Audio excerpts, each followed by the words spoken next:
বন্ধুর কাছ থেকে ধারে টাকা নিয়ে আমার গারল খামার শুরু। আমার খামারে এখন ৭০টা গারল। আপনি উদ্যোক্তা হন, ইনশাল্লাহ আপনারও গারল হবে। ভাই আমার নাম হলো শহীদ, বগুড়া জেলা দুপচাচিয়া উপজেলা জিয়ানগর বাজার কালাইকুড়ি গ্রাম। ভাই পেশায় গারল খামারি। ভাই যখন আমি বেকার ছিলাম, গারলের কোনো চিন্তা ভাবনা ছিল না ভাই, ছিল হলো ছাগলের চিন্তা ভাবনা। তখন আমার একটা ফ্রেন্ড ছিল, উনি লন্ডনে থাকে। উনি আমাকে বললো যে বেকার বসে থাকে না থাকে তুই এটা কোনো কর্ম করে। তখন আমার বন্ধু আমার কাছে তখন কোনো টাকা ইনভেস্ট ছিল না। আমার বন্ধু তখন করলো যে টাকা পয়সা যত লাগে আমি ইনভেস্ট করবো নি, তুই কিছু একটা কর্ম কর। আমি তখন 2013 সালে ওই ছাগলের জন্য ওই যশোরে যাই। আমি তখন ওই যে আমার ওই বন্ধুই যশোরে একটা ভাইয়ের সাথে সম্পর্ক ছিল, উনি ইন্ডিয়ার যাওয়া আসা করতো। আমি যাওয়ার পর দেখা যাচ্ছে যে আমি আজকে গেছি, রাতের ভিতর ছাগলটা নামার পর আমি সকালে ধরলাম ওখান থেকে ছাগল টাগল দেখে সারা রাতে চলে আসছি। আস্তে আস্তে আমার গাড়ির ভিতরে 3টা ছাগল মারা যায়।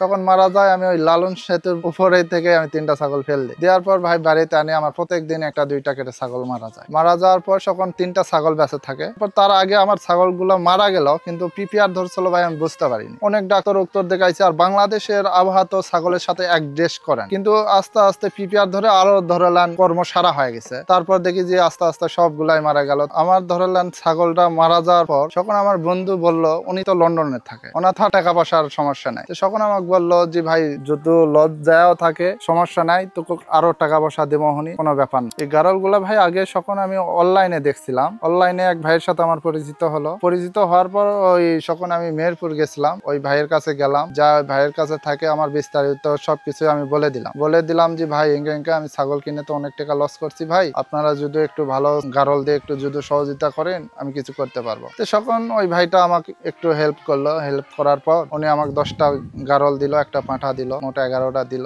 তার থেকে ওখান থেকে আসার পর একটা আমার গারল মারা গেছিল, থাকে আর 10টার থেকে বাচ্চা দিয়ে তারপর আস্তে আস্তে এইরকম না প্রথমে সমস্যা হয়তো ওই যে আমি প্রথমে বুঝতাম না, ওই কৃমি মেন রোগ তো এদের কৃমি, কিন্তু আমি বুঝতাম না বোঝার কারণে ধরলেন একটা গারল আমার মারাও গেছিল। তারপর আমি ওই ভাইয়ের থেকে কিনছিলাম ওর কাছ থেকে পরামর্শ নিলাম যে ভাই আমার এই গারলের এই সমস্যা। উনি আমাকে বললো ভাই মেন সমস্যা হলো এদের কৃমি, তুমি যদি 3 মাস পর যদি কৃমি করতে পারো, কৃমি করার পর হয়তো লেবার টনিক দিলেন, তারপর হয়তো এডি কি জিঙ্ক মারলেন, তখন আর কোনো সমস্যা হবে না। পরামর্শ নিয়ে তখন আস্তে আস্তে কৃমি, লেবার টনিক, জিঙ্ক, তা হচ্ছে যে যেমন ধরলেন পিপিআর যে এই রোগটা পিপিআর রোগটা 6 মাস পর পিপিআর ইনজেকশনটা করলে, তখন ভ্যাকসিন করলে আর কোনো সমস্যা হয় না। তখন বাইরে থেকে আমি ভালো করে পরামর্শ নিই, তারপর আস্তে আস্তে এখন অনেক গারলের মালিক হয়ে গেছি আমি। এই মুহূর্তে আমার কাছে আছে ভাই গারল 70 পিস গারল আছে, কাশ্মীরি জাত আছে, বোম্বাই আছে, তা হচ্ছে হাই কোরস আছে, কোরস মাল আছে, সব কোয়ালিটি মালাই আছে আমার কাছে।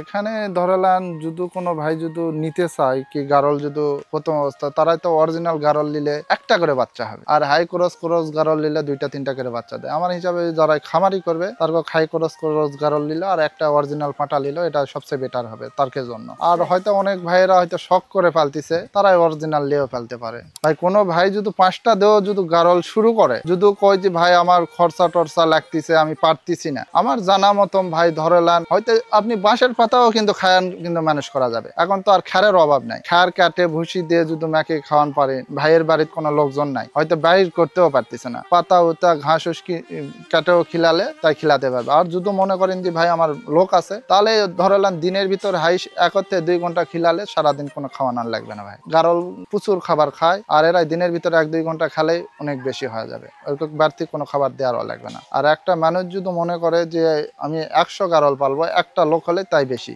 আর এরাই তো দলভুক্ত লোক, একটা যেখানে যাবে সবগুলাই সেখান দিয়ে চলে যাবে।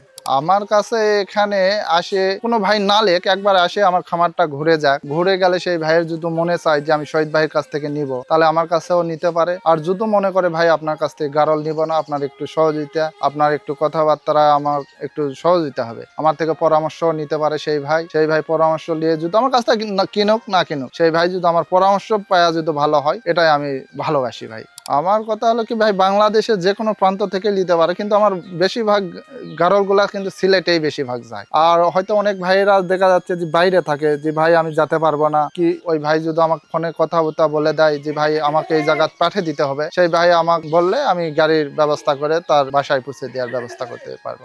ভবিষ্যৎ ভাই এখন তো আমার 70 আছে, আমি চিন্তা ভাবনা করতেছি 200 কেমন করে হবে, এটাই আমার ভবিষ্যৎ। খামারে ধরেলান আরো কিছু বড় করব খামার, যে আমার এই গারল থেকে যেন আরো যে ভাইয়েরা আমার সাথে থাকে তারাও যেন ভবিষ্যতে কিছু করতে পারে, এটাই আমার ভবিষ্যৎ ভাই, অন্য কোনো ভবিষ্যৎ নাই।